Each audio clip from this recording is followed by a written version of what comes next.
I was very much kind of drawn to this topic after learning of a cat named Henry McNeil Turner, who was a Methodist theologian and also politician who lived in the 1800s, the mid 19th century. Henry McNeil Turner, who was born as a free man in the mid 1830s, he was born in the Carolinas. He becomes very active in rights for both the freedom of those who were enslaved, and then also after the Emancipation Proclamation for the rights of the newly freed enslaved people, formerly enslaved people. Henry McNeil Turner, during his time as a minister, and as a result of his activism and his evolving kind of intellectual and spiritual critique of the situation confronting people of African descent, makes a profound statement that sets us on a course towards a concept called Black liberation theology, which actually begins in its formal sense in the 1960s with the theologian James Cone, who formally introduces the concept. Henry McNeil Turner, in response to the evolving conditions, the repeal of the rights of the newly freed African Americans, the repeal of Reconstruction, the advances made in Reconstruction, he makes a profound statement. He says, "God have mercy on any group of people who do not believe that they look like God."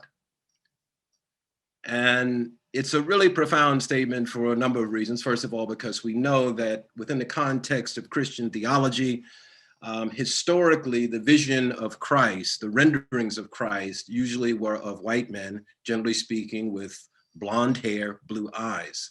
The framework of one's worship was framed within the lens of whiteness, or through the lens of whiteness, which of course had a profound psychological impact on people of African descent in this country. What is interesting about this concept as it relates to the Baha'i faith is that during the same time that Henry McNeil Turner makes this profound statement, of course, we know that Baha'u'llah, the prophet founder of the Baha'i faith, his revelation is just beginning to dawn across the globe. It's just, we're seeing the first rays of sunlight beginning to break on the dawn. And with that, in a metaphorical sense and an allegorical sense, is the renewal of the tree of life, this latest revelation of God, bringing us a new vision of not only of ourselves, of the world, of everything around us. As Baha'u'llah says, that when revelation comes to humanity, every cell within the planet is activated with a new force. And as part and parcel of that is this new vision of Blackness, which I think is something very profound that we need to really grapple with and wrestle with, particularly in this very interesting moment, this kind of intersectionality of brutality and death, and also profound activism, all centered around the Black body as it's compromised in public spaces, as it has been compromised historically. So this new revelation, which has as its point, its main focus, its main kind of impetus, the oneness of mankind, introduces this new profound understanding of Blackness, where Baha'u'llah links an understanding of Blackness to a spiritual capacity. He actually calls people of African descent the pupil of the eye. Baha'u'llah compares people of African descent to the pupil of the eye. And it's ironic, it's not because, as we look further into the writings and as we reflect on this concept, it's not because there is some inherently, some quality, some DNA strand that makes people of African descent better than anybody else. That's not the reality. The reality is that faculty of sight, of vision, the ability to see both the visible and the invisible reality is born of experience, is born of learning creative modalities and ways of survival when your life is on the line every day, every moment of your existence in this vast wilderness that we call America.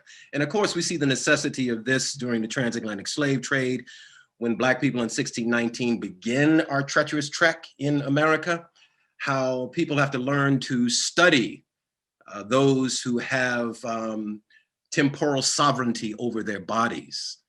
They have to know how their behavior triggers certain responses, how they have to be careful about how they move through public space in order to ensure not only their own survival, but the survival of the next generation. So out of that struggle that creative response to this existential dilemma. These individuals, these enslaved individuals who happen to be of African descent, develop this capacity to see at a very deep level, to anticipate what one sees, but also what one does not see, and then to calibrate actions and responses accordingly to ensure survival. Hence the concept of pupil of the eye, the ability to see both what is visible, but also what is invisible. A beautiful example of this is the way that Black people use the language, the faculty of speech, English in particular, right? Which has been infused to the Black experience, with these kind of dual meanings, how language doesn't just operate on a continuum, but actually it has elasticity. So I can say to you on one hand, man, it's cool in here, but I can say, yo, man, it's cool in here. Same word, two different meanings. You dig? I can say, yo, that's dope, and be talking about a gram of cocaine sitting on somebody's desk. Or I can say, yo, that's dope, and say, hey, that's a cool cat right there. Same word, two different meanings. This elasticity born out of a necessity. Also, the development of the Black musical tradition, beginning with the field holler songs, the gut bucket blues, jazz, bebop, hip hop. Also, all the way to the present moment with new age soul, so forth and so on. But in the field holler songs, what we see is this profound creative capacity of an oppressed people to take the mechanism of musicality, the gift of musicality, which we know comes from God, and to infuse it with hidden meanings. So they could be singing a song, Swing Low, Sweet Chariot. They could be singing a song like, Don't Know How I Got Over. And to the layman's ear, they're saying one thing, but to themselves amongst the enslaved, they're communicating something else, perhaps a way of getting north. Swing low, sweet chariot. Follow the drinking gourd. These kind of hidden modalities, these way of surviving. So Henry McNeil Turner, during the same time that Baha'u'llah, his revelation is just dawning on mankind, makes this profound statement, right? And then over a century later, a theologian named James Cone, who is the father of the whole concept of Black liberation theology. And when we talk about Black liberation theology, it's important to define what we're talking about. Liberation has to do with freedom. Freedom from what? During the time of slavery, it was freedom from enslavement. But Baha'u'llah's revelation imbues humanity with a new spirit. And so what Baha'u'llah is saying, not only is it a kind of physical freedom, but it's also a spiritual freedom. Freedom from those things that confine, that prevent us from growing, from developing ourselves. Freedom, liberation. Concept of Blackness, which historically has been viewed as a marginalizing concept. Dr. Martin Luther King talked about this when he said that we need to reconsider the formulation of the English language. When you look at Roget's thesaurus, there are some 60 synonyms for the word Black, and all of them are false and degrading. And when you look at the synonyms for the word white, they are always defined by something positive, right? A white lie is better than a Black lie. The most degenerate member of the family is the black sheep. So even in our language and the way we communicate, we in essence historically have been contributing to the subjugation of some of our brothers and sisters within this society. So a reformation of even the entire language structure, right? So Blackness historically viewed as a marginalizing force, is something that exists on the outside. Revelation, if anything, it shakes up the social order. And what Baha'u'llah is doing, in what I believe, in my own understanding, what he is doing is he is reordering the traditional social structure throughout the world. In the West specifically, a social structure that was predicated on the notion of race, where it centered the white gaze. Baha'u'llah is saying, no, baby, that's done. That's a wrap. We don't do that no more. He is reordering the social structure and making whiteness, moving it out of the central gaze and making it one of many co-equal ways of interpreting reality.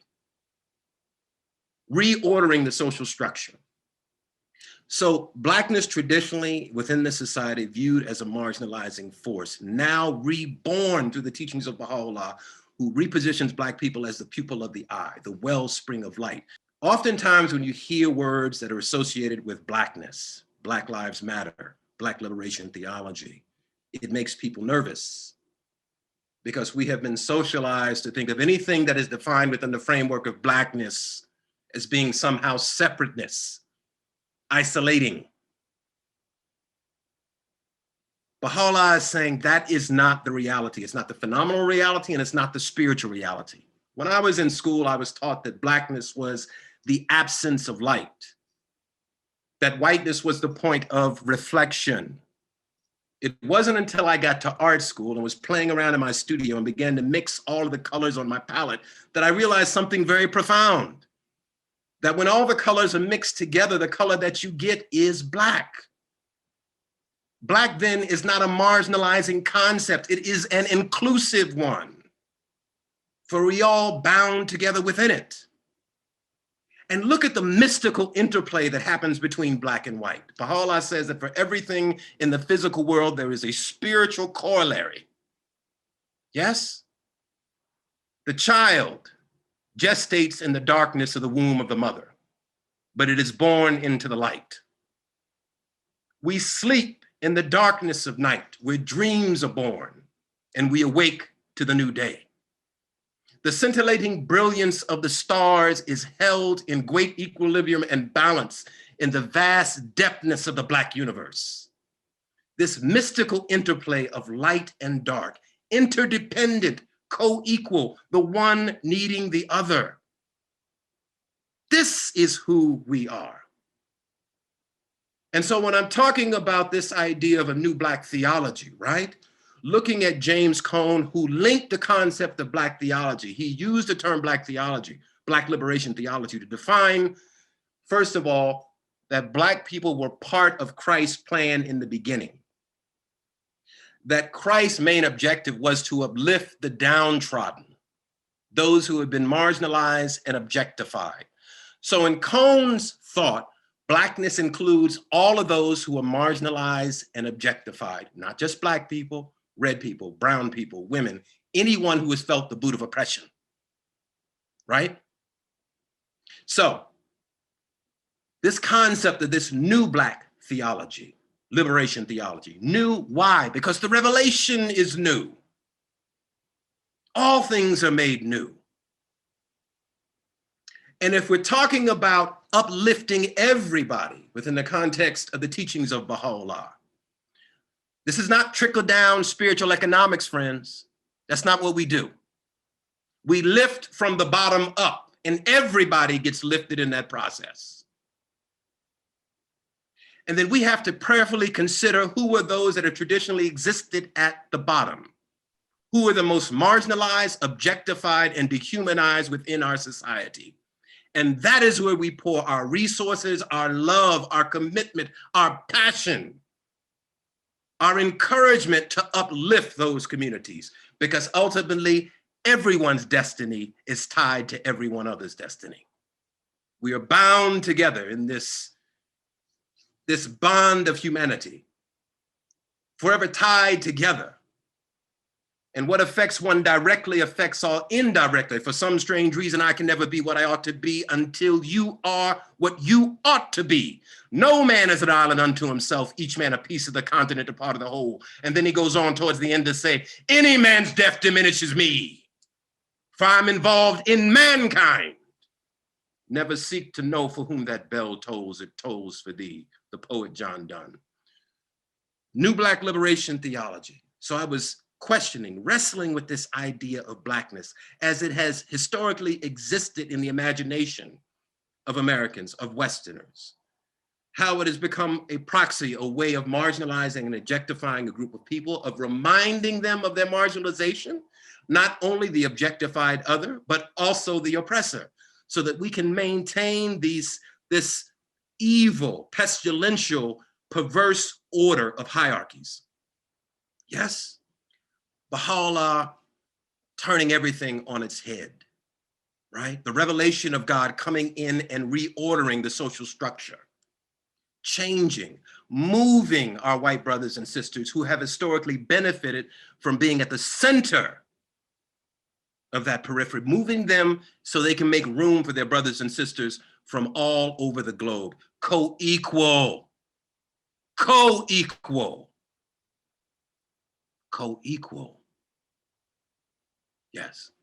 So once I finish this and maybe drop just a few more pieces, then let's enter into some consultation and some talking, because I think that's where the jewels are to be found. Is that cool? Yes. Awesome. My man Bob, what's happening, baby? Man, it's so good to see you, brother. That's a serious cat. If y'all haven't caught his talk on racial policing, y'all need to catch that, brother. Brother's bad. All right. Thanks, Masood. Hey, man, I'm just speaking truth, baby. That's the reality. All right, so towards a new Black liberation theology within the framework of the Baha'i faith. I'll just run through this right quick. I hope it's not too confusing. It shouldn't be, but it'll help to hopefully help put some of this stuff in context. First, a disclaimer. This is not a manifesto of Black separatism, nor is it a polemic against the myth of American exceptionalism embodied in the enduring contradiction between the nation's ideals and its fractured reality. I acknowledge that to begin this article with an apologia is to emphasize the very thing I am attempting to subvert, the desire to justify the centering of Blackness as an inclusive reality and not a marginalizing one. But that impulse is the result of the imposition of white privilege, which requires non-white populations to defend the case for the foregrounding of their narratives in public spaces. Whiteness makes no such demands of itself. It is the only validation it needs. But enough of that for a moment. This is an attempt to deconstruct how the concept of Blackness lives within the collective consciousness of America, giving rise to the vilification, objectification, and dehumanization associated with the Black body. What this is, and let me be clear on this point, is a radical reimagining of Black identity predicated on the teachings of the Baha'i faith that disrupt the pervasive evils of racial hierarchies. The Baha'i writings reposition people of African descent from the nadir of the social order to the vanguard of the spiritual transformation of the human race, a result of the profound spiritual insight associated with Black people by Baha'u'llah himself. It is this revolutionary spiritual vision, unique in the annals of religious history, that forms the spiritual and conceptual foundation for a new Black liberation theology within the framework of the Baha'i faith. One that embodies the best of 19th century African-American minister Henry McNeil Turner, who once said, "Lord, have mercy on any race of people who do not believe that they look like God." And the pioneering work of 20th century theologian James Cone, who once coined the term Black liberation theology to link the struggle of Black people with Jesus Christ's concern for the poor and the oppressed. Baha'u'llah's teachings on the spiritual distinction of people of African descent and their role in the evolution of humanity towards oneness extends the scope and reach of Black liberation theology by binding it through the potency of his revelation to the destiny of all humanity. And to grasp this point, I must consider a new understanding of Blackness, one that reflects the unifying nature of its material and spiritual reality.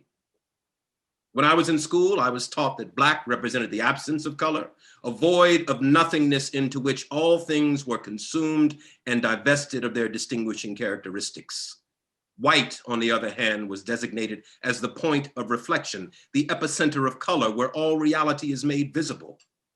My subsequent training in art would reveal that the gradations of Black are created by the gradual mixing of all colors, indicating the presence of reality and not its absence.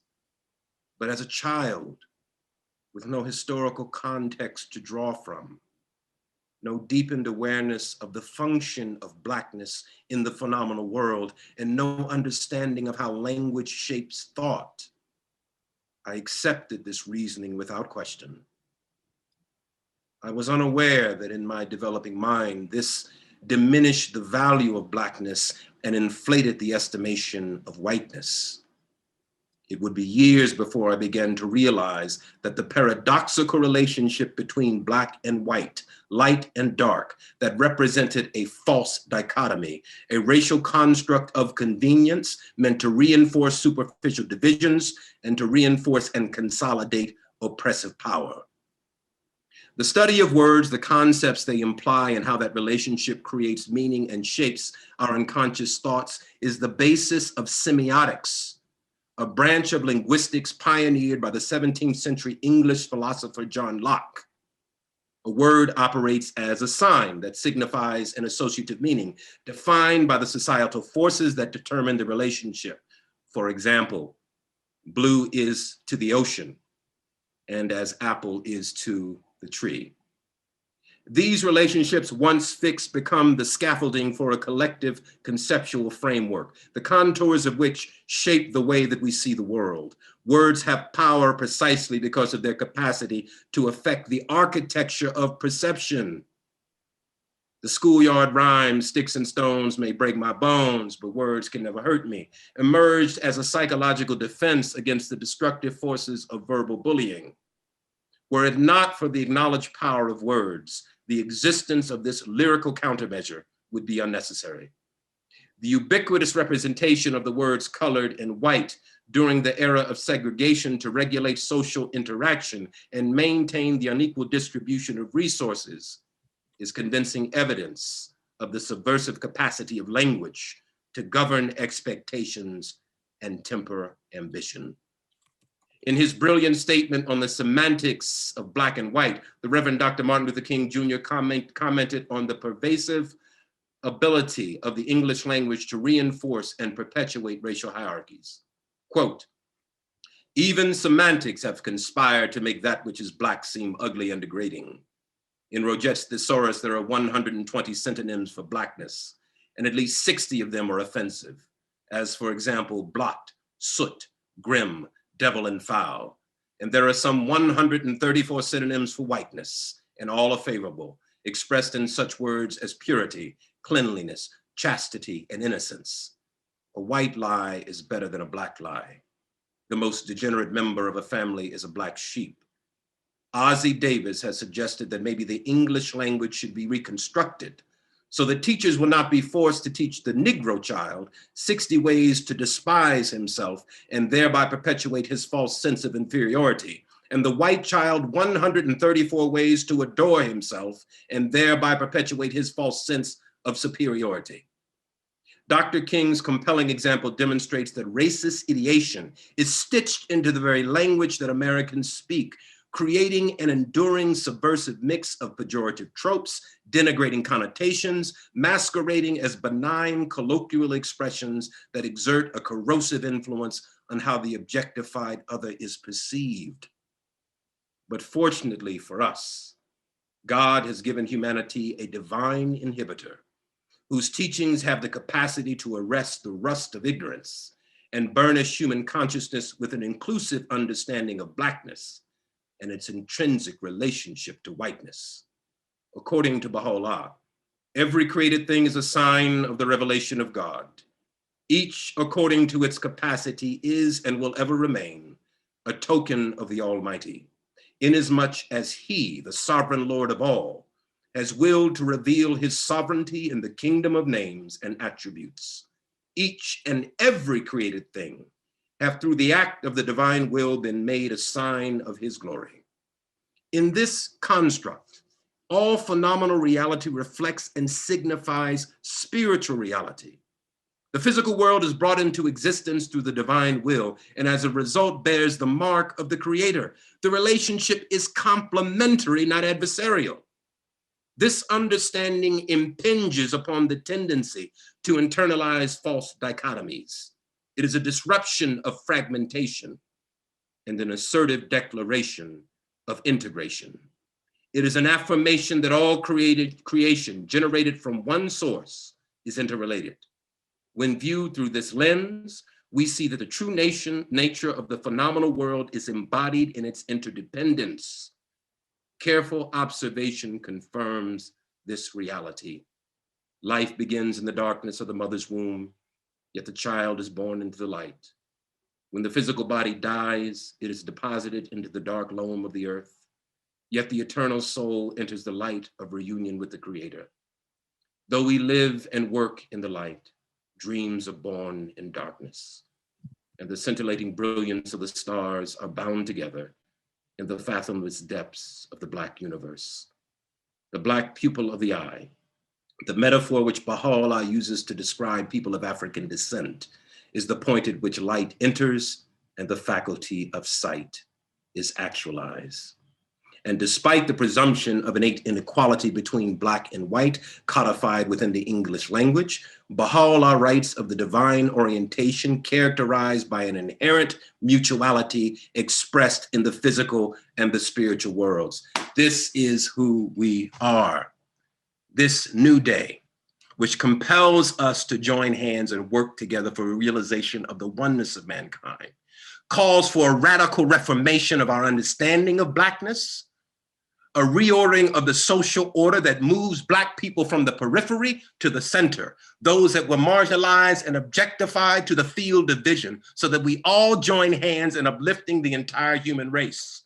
This is our mission and our goal. We will bleed, sweat, strain, break bone and body if necessary for the realization of this divine will. This is our calling as a human family. This is what we were sent to do. I look forward to working with all of you as we get about doing this work. My brothers and sisters in the field, those of you who are making your sincere contributions in your own way, I just marvel and celebrate the work that you are doing. I love you, my allies, my family. Maybe, you have something to say, raise your hand and tell us where you're from and, ask your question, make your comment. Let's get going here. Bob? Okay, well, I just want to comment, Masood, I really enjoyed, what you had to share and, becoming really a conduit and a channel for truth and for light. And the thing about truth and light is, you can't, there's no substitute for it. Light illuminates, it creates warmth. And you created a warm space and illuminated all of our minds here. And I just wanted to say that, when we look at, it's more of a comment that when we look at our world today, particularly here in America, everything has been created out of a false ideology, of white supremacy. And, and so if we are going to change and reverse all of that things that we see, we need the correct ideology. And Masood talked about this idea of our oneness, right? And so we need to really restructure and redo all of our institutions. So it's a radical concept, but Revelation creates all things new, and we have to reimagine everything that we've created. And when you talk about this, one of the things in the writing says that the reality of man are his thoughts.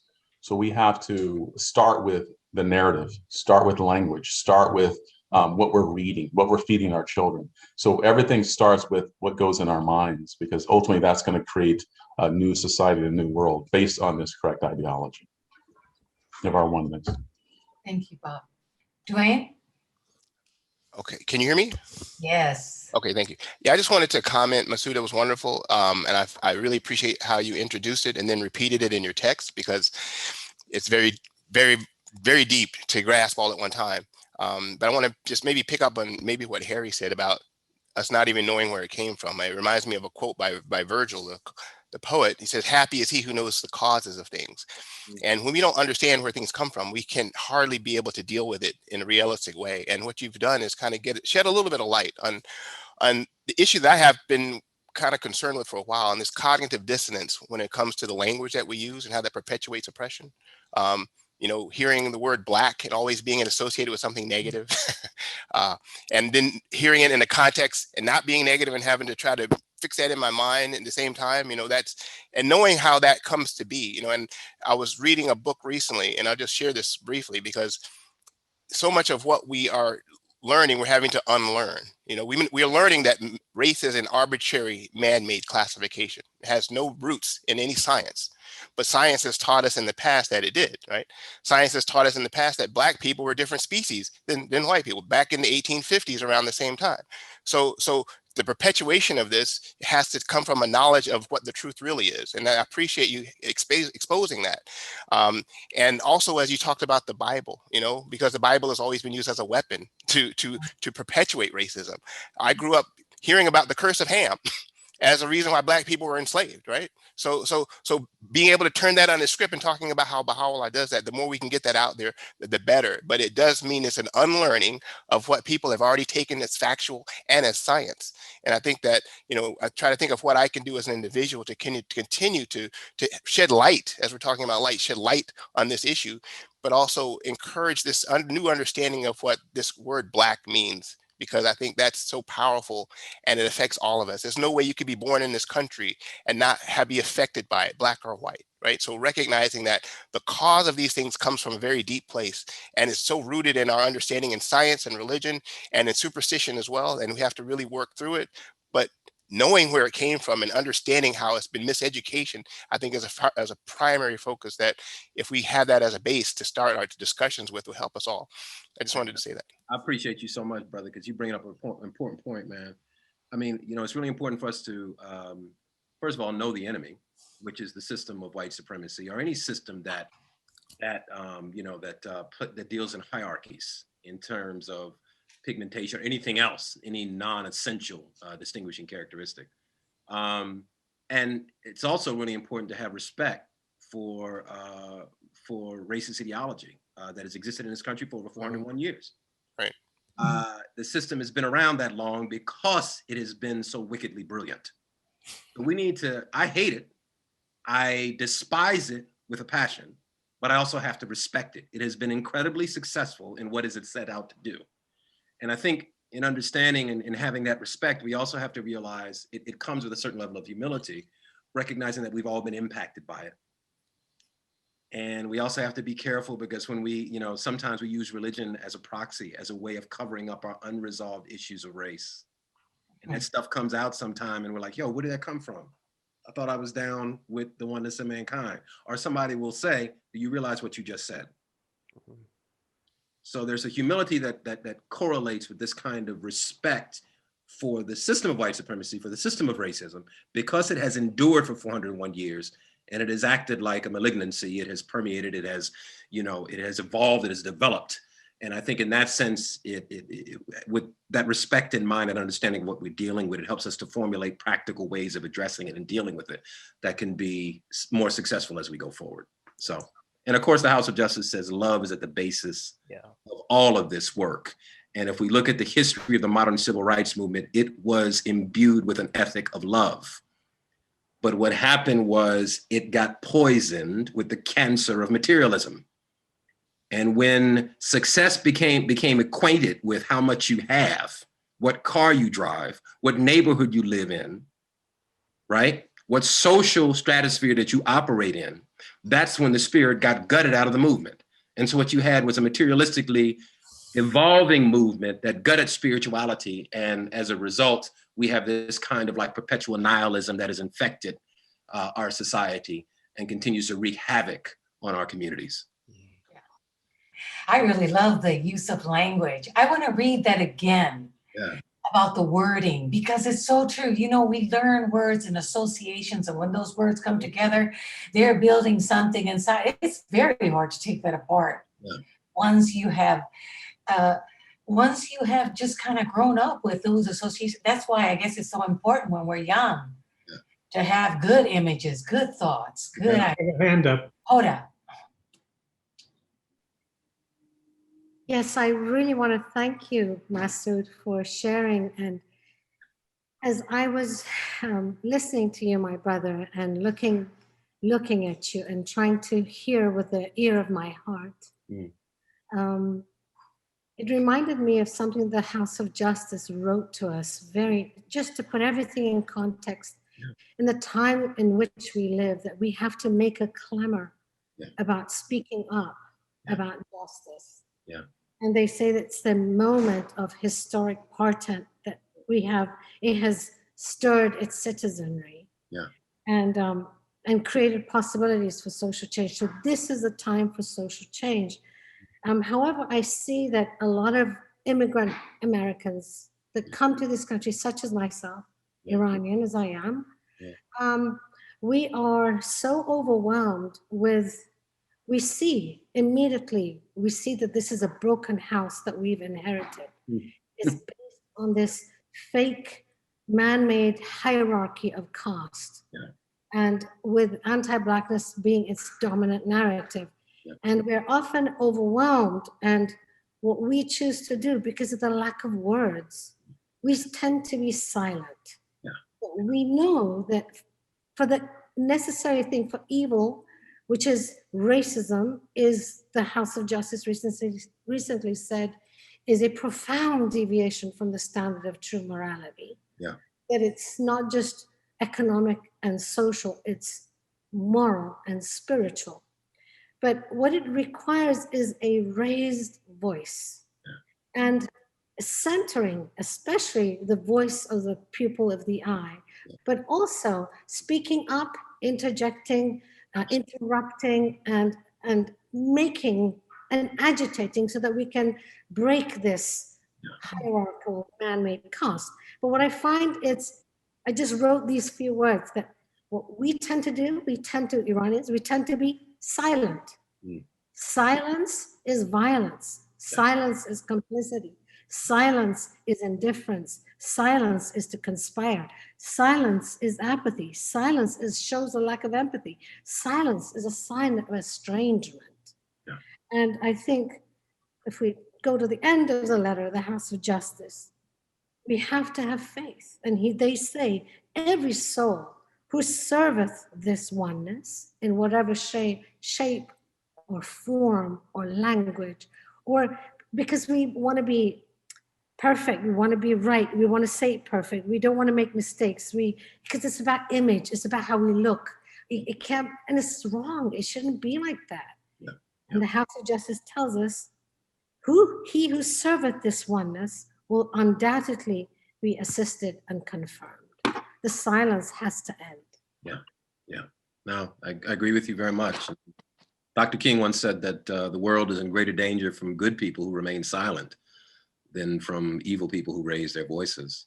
I think it's it's a process. I think sometimes people have to struggle to find their footing, and that takes time. Certain people are naturally bolder and more apt to speak up.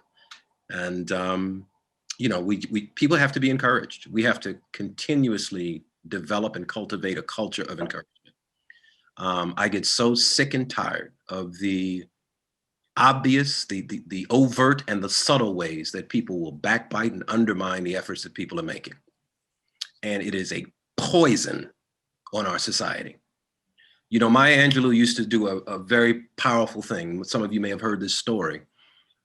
She used to have dinner parties in her home in South Carolina. And Oprah Winfrey, of course, is like a daughter to her.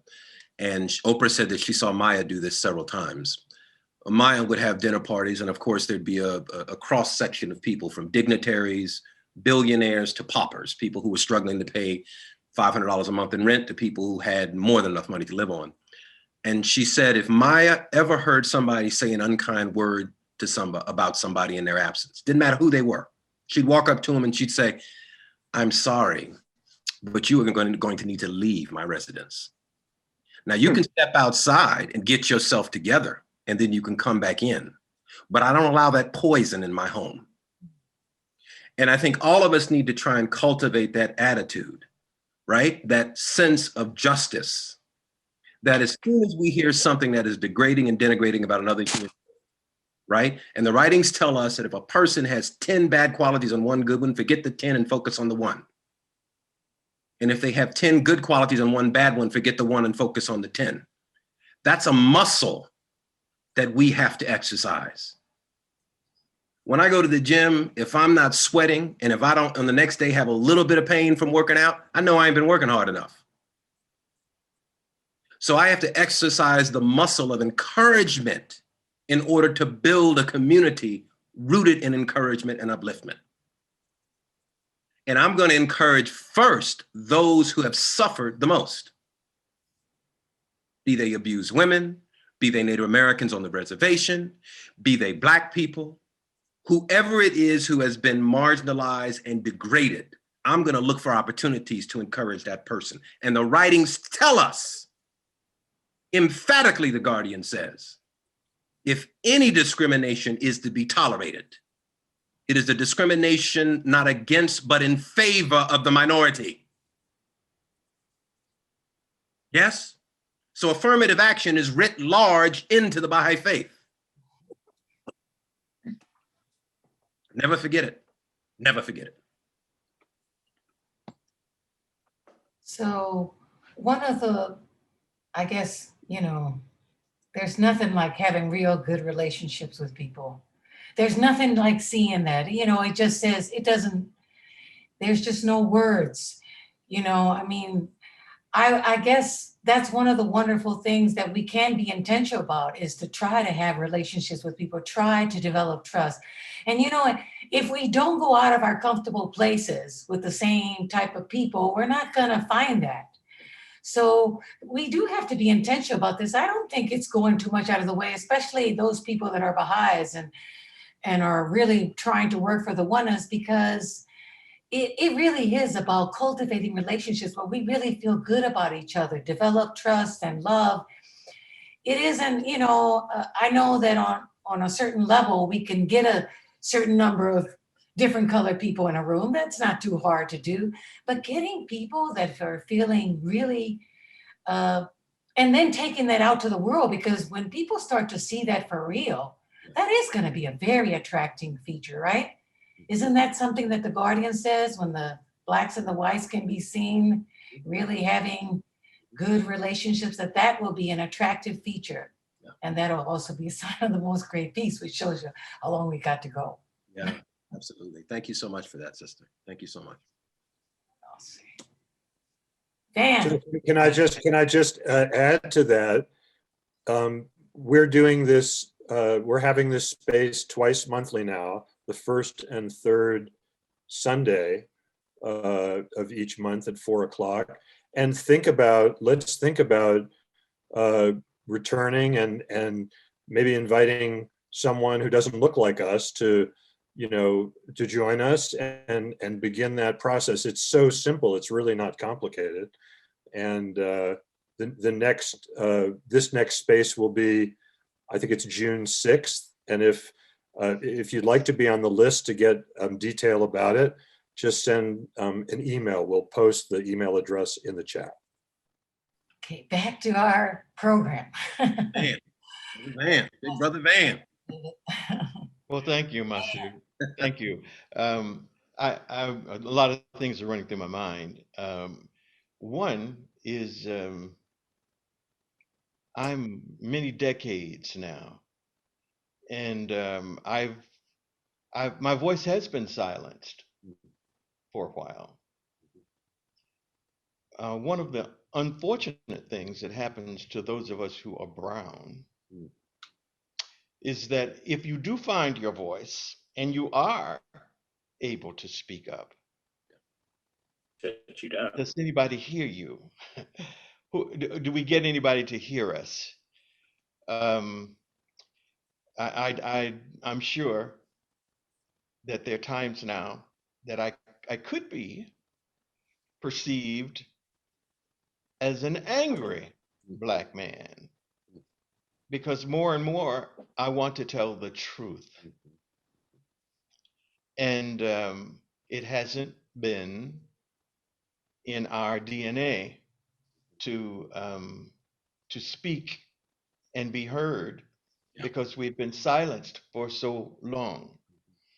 So I've thought a lot about, as you were talking, as others have been talking, about what are we going to do when we leave this space. One of the things is to begin to try to make friends. And of course, COVID has helped us, but it also has hurt us. We've not been able to be together, and yet we have been able to see each other in places like Zoom. We can actually look in everybody's face here. Yeah. But what will we do to change the way each of us acts? And I think I'll go to Michael Jackson and the man in the mirror. So often we are the person in the mirror, and we don't see the things we do. If we're white, we don't see. If we're white or white looking, we don't see the things we do that shut down a person who is brown. Mm. If we're brown people, we have to step up in order to step out. And you have to do it so that you're not hurting anybody's feelings. So that, oh God, somebody, I don't know how many times people have told me, oh, you know, I didn't mean it that way. Well, how'd you mean it? So our getting to know each other and know each other well is beginning to be a number one requirement. Because coming to this, you may think you got a brownie point. You don't have a brownie point unless you came here and you go away and you do something different from the way you're doing it right now. Each man. So, you know, it's hard, and it's hard for those of us who've been here for decades. Yeah. Because we've talked about this Mhm. for decades. You know, brother, we stand on your shoulders, man. And you cats that have been in the trenches, man, doing the work for years when, you know, there really wasn't this kind of vigorous dialogue that we're having now.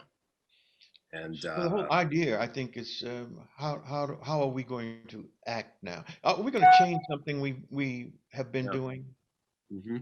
after listening to Masood, after coming here? Yeah. Are we going to see if we can figure out what it is we can change, Mm. and to make us those that one human family we love to talk about? Yeah. Yeah. That's the goal, to be one human family. That is the goal. Mhm. And then to continually take action, right? Mhm. Albert So- had something to add, I guess, to that comment. Before you go, I just want to ask Van, would you speak to us on June 6th and maybe share a bit of music? Could we impose on you? You're on mute. That's You're on mute. Could be. I'm scared to say yes right this moment because I need to be looking at my calendar. But I don't mind at some point. Yes. Yeah, David. And it's good to see you, David. It's good to see you, Van. We can't miss an opportunity like this. It's So been a long please, time. Been a long time. love you, man. Thank you so much. Sure. So Albert had a comment. Yeah, I was just going to bring up a book study, My Grandmother's Hands, and Rashima's book, and it just explains so many of these principles that we've been talking about. But what's amazing is I'm pretty much in Van's category in terms of age, and I've seen a lot. But there really is a lot of new science. I mean, you got to get out there and read this new stuff that's out there, starting with Joy DeGruy. But there's so many new things. Anyway, I teach math, and you talk about something new, Van. I mean, I don't know why anybody wants to learn this math that I teach. I mean, how many of you guys factored a quadratic equation today? Nobody. I didn't either. You did. You did not factor one. I know you can, honey, but you did not factor one.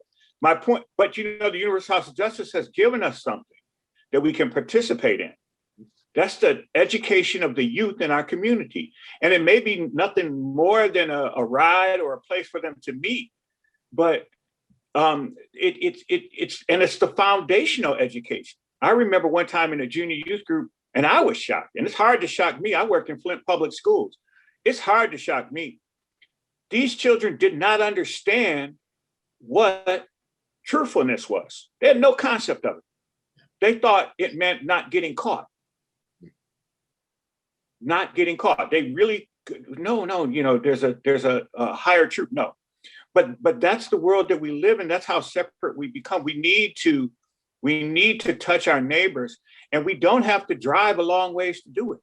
There's poor folks everywhere, even in the rich neighborhoods. There's poor folks because you know why? Because the public transportation is so bad, they have to live near you. So it's opportunities to help to involve ourselves in things have been the steps have been given to us. Thank you, brother. Thank you. Shout out to my sister Linda, who is going to be serving with me for the National Race Amity Centenary celebration coming up, and that's another bad sister right there, boy, who's got a lot of wisdom and a lot of heart to share. We only met once. We just recently had our first introduction because we're going to be working together, and already after our conversation, I already have love in my heart for this sister. So. Beautiful soul, just really a beautiful soul. So shout out to her. Anyway. Masood, who are you talking about? Linda? Sister Linda. Linda McCurry, right here? Yes. Oh, yes. Yes. She's so wonderful. Yes. All right. Well, I've been told it's almost time to wrap it up. We can stick around for one more if anybody, and then maybe we wrap it up. One more. Yeah. I have a question. Mm-hmm. Who is I? Bob? Tony Walker. Tony. Tony Walker. All right, Tony. Yes. I'm a fairly new Baha'i, and one of the things that keeps me coming is things like this, conversations that we're having right now. But the question that I have is, where do we go from here? Mm-hmm. I mean, looking at the man in the mirror is one thing. Mm-hmm. Looking at this, certain spiritual aspect is something totally different. But at the same time, it's like, how do you reach the youth? You know what I'm saying? We're combating music, we're combating movies, we're combating bad parenting, we're combating a lot of things out here. So how do you attack that? You know, understand what I'm saying? Because it's like the everything else is so loud. And even though we're not necessarily being silent, we're being silenced when it comes to everything that's out here. I have children from the age of 23 to 2. Mm-hmm. And like some of the things that I see, I have to pull them away from. And even myself with some of the noise that goes on around the world. Yeah. So how do we combat that? Where do we go from here? That's the main thing. And it's like asking and talk about the uncomfortable things. Like, I'm an African American. I live in Chicago, Illinois. And if I see 4 Black men walking down the street, I'm going in a different direction. So we have to, it's a lot of things that we have to attack, and we have to be truthful with ourselves that, you know what I'm saying, it's a lot of poison out here. But the thing is where's the grassroots, where's the ground that we need to start on to do this? And the reason I'm so passionate about it is because I don't like what we're leaving our children. Yeah, and I feel you. That's one thing I do not like. My children, once I'm passed on, you understand what I'm saying? And it's like, I'm sorry I'm breaking up. I'm so passionate about it because I do not understand the way the world is and what I'm leaving behind for my children. And it's saddening and sickening. Yeah. So I'm honestly really want to know, where do we go from here? Because I don't know what to do. Yeah, I feel you, brother. And that's real. That feeling, that that emotion is real, particularly when we see the ongoing violence against Black bodies in public space, the breakdown of family, everything. I mean, we can go on and on. But I think the most immediate thing is a Baha'i. You're a new Baha'i. I remember back in the day, I became Baha'i in '92, and all of that kind of freshness and wanting to answer some questions. We know where to go as a Baha'i. We're fortunate because, the first place we go is to the guidance from Universal House of Justice. And there is a constant stream of letters that they are sending out to us to help keep us focused and on track. They've asked us to pour our passion and our energies into the core activities, which are these junior youth empowerment programs, children's classes, devotional gatherings, studies of the writings. All of these things are meant to help to spiritualize the community in which we live. And you and I know that we're not going to turn on it. We can't flip a switch and all this stuff is going to change overnight.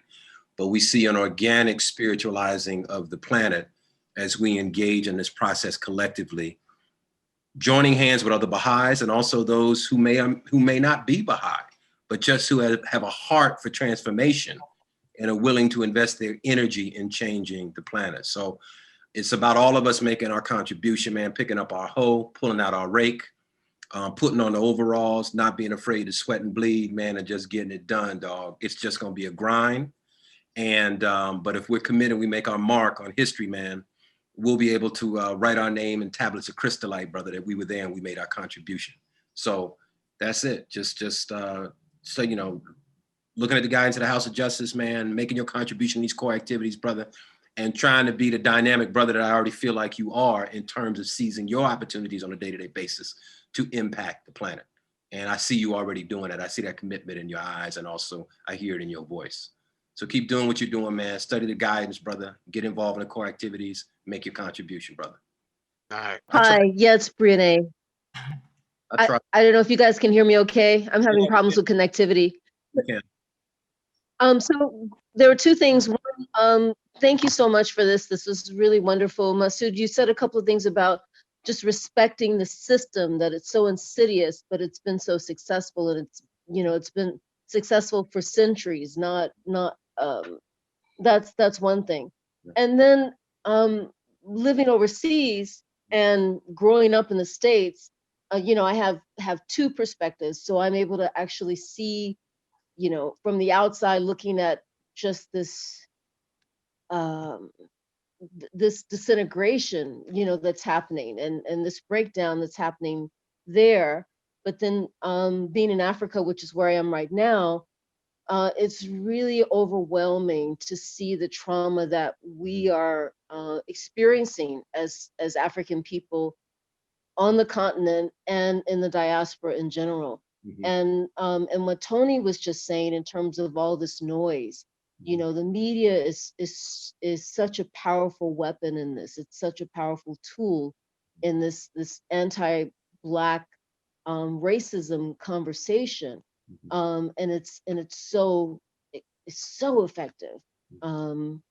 It's really effective. So seeing how to combat that is, you know, I'm just kind of going to jump on his question, and it's, you know, how do you combat that?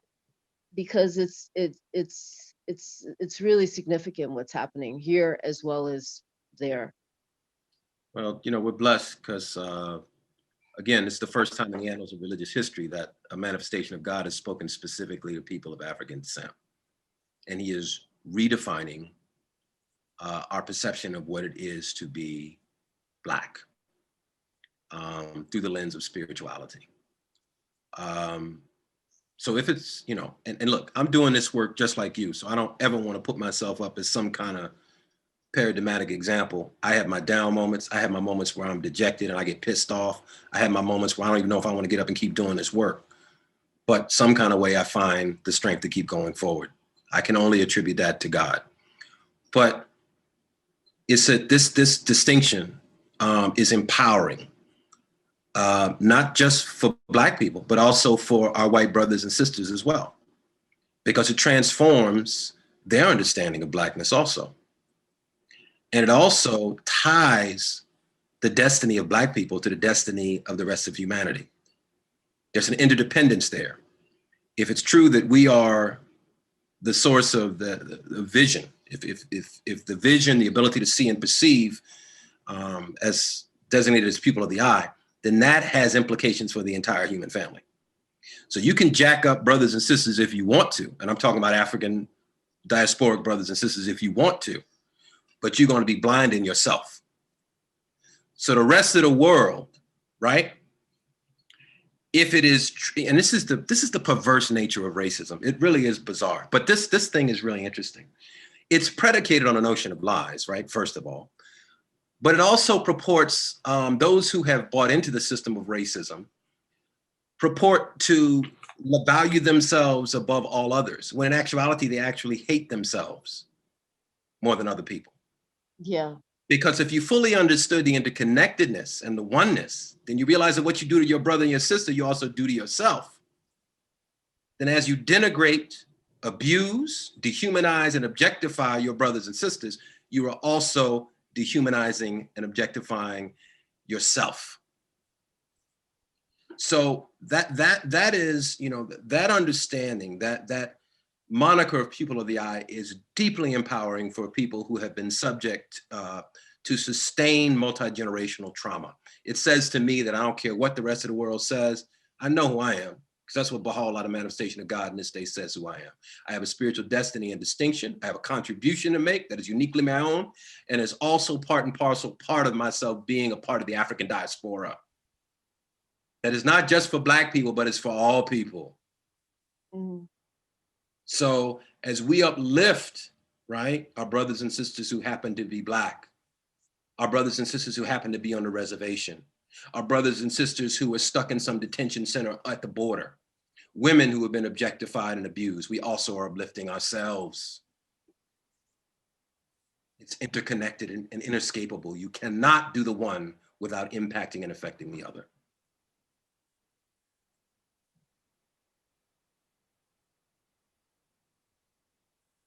Thank you for that. Thank you. You know, it's, I guess because we're at a time when we're, you know, the most scientifically advanced, all the information is available. So, you know, this illusion, you know, this false construct that race is and racism is, there's so much of information available to knock that down, but still we see this persistence of this ideology. Yeah. And it's just, you know, for me, I just find it daunting. Yeah, it is. You know, you have the Genome Project. There's just so much information to refute this insanity. You know, we're one human family. Africa's a birthplace of humanity and civilization. All of that's available to the masses, and yet we're still fighting this veil of insanity. But sister, never forget what happened when the first slave ship was embarked on the west coast of Africa and set sail for the west coast, for the east coast of the United States. Never forget what happened. Now, you had a group of people, just because of the color of their skin, who were bound and put within the hold of the ship and were marched into 401 years of multi-generational trauma and suffering. But you also had a people who were operating above deck, who had made a Faustian bargain with their soul and with the devil. And so when you dehumanize and objectify another people, when your sense of self is predicated on putting someone else down, that is a serious issue, as Toni Morrison said. And it speaks to a kind of gutting of the soul. So this is what happened, right? And the allegiance, the perpetuation of that system, the structuring, the building up of that system, the investment in it, the assigning my lifestyle and my sense of self to that system has deeply entrenched itself within the mindset that has bought into that and has poisoned the soul. Dr. King said that racism is a sickness of the soul. And if we don't cure ourselves of it, we may find it as a sickness unto death. So. Thank you. Thank you, sister. Thank you. So, friends, I want to thank Masood so much for being here. Before I know we're about to get off, I just again want to say thank you to y'all for being here and for this space of fellowship. There's a lot of things that people could be doing today, but you chose to be in this space. And that's a beginning. That's taking a step forward. And I know that all of you are in your own way making your contribution to this this reality, the spiritual reality of our oneness. And I just want to encourage you, man, to keep going. And please encourage me, pray for me. It's hard for me sometimes. And let's just continue to build this culture of encouragement and love and uplift each other. And man, yo, they gonna marvel centuries from now that this ragtag collection of Black, white, Latin, Asian folks got together and did this work.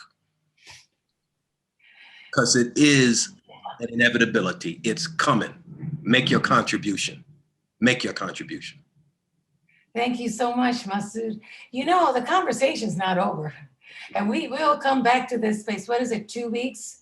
And we will continue to keep thinking about the actions that we need to take. We already know the actions like Nusrat was saying, but coming back to these spaces, reflecting, thinking, trying to think of new things, that's good. It's all good. So please just know the conversation's not over just because I'm closing it up. Can we just also, to Tony's point about finding these kind of spaces, next Saturday, Baha'i Chat, Dr. Joy DeGruy and Dr. Arta Monjazeb. The topic is Let's Not Get Back to Normal. And I just posted it requires registration. I just posted a link for that.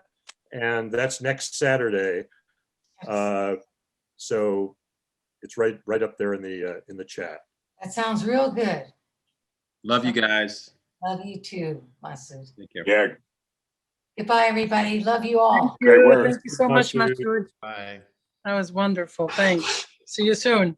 See you guys in 2 weeks. Peace and love, everybody. June 6th. Say hi to Africa. Yes, say hi to Africa.